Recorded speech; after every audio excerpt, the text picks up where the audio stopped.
നമ്മൾ ഈ bike, auto, car അങ്ങനെയുള്ള സാധനങ്ങളൊക്കെ ഉണ്ടല്ലോ. അപ്പോൾ അതിനകത്ത് ഇപ്പോൾ ഓട്ടോയും ബൈക്കും മാറ്റി ഇനി കാറേ ഉള്ളൂ. ടാക്സി, ബസ്, കാറ് മാത്രമാണ് ഗൾഫിലെ പോലാണ് ഇവിടെ ഓടുന്നതെങ്കിൽ ഇവിടുത്തെ ട്രാഫിക് കുറച്ചുകൂടി മെച്ചപ്പെടാനേ സാധ്യതയുള്ളൂ.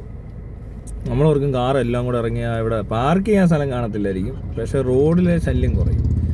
കാരണം ഒരുപാട് ബൈക്ക് കയറി ക്രോസ് വെക്കുന്നു, കുറേ പേര് വണ്ടി ഇടിച്ച് മരിക്കുന്നു. പിന്നെ ഓട്ടോയുടെ കാര്യമാണെങ്കിലും പറയണ്ട, തിരിച്ചു മറിച്ചൊക്കെ ഒത്തിരി എണ്ണം ഓടുന്നു. അതിന് പകരം ടാക്സി ആക്കും, ഓട്ടോക്കാരെല്ലാം ടാക്സി ആവുന്നു.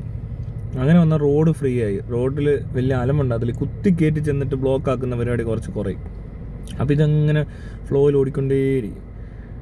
അല്ലാതെ വേറെ പ്രശ്നമൊന്നും ഇല്ല ശരിക്കും പറഞ്ഞാൽ. എനിക്ക് തോന്നുന്നു അങ്ങനെ ചെയ്താൽ അത് അങ്ങനെ ആകുന്നു അന്ന് ശരിയാവും. പല റോഡിലും നല്ല വീതിയൊക്കെ ഉണ്ട്, രണ്ട് വണ്ടിയൊക്കെ ഈസി ആയിട്ട് പോകും. പക്ഷേ ഈ കുത്തി കയറ്റി ചെന്ന് പലയിടത്തും ചെന്ന് ഒരു പരിപാടി അവതരിപ്പിക്കുമ്പോഴാണ് ഈ പ്രശ്നം ഉണ്ടാകുന്നത്.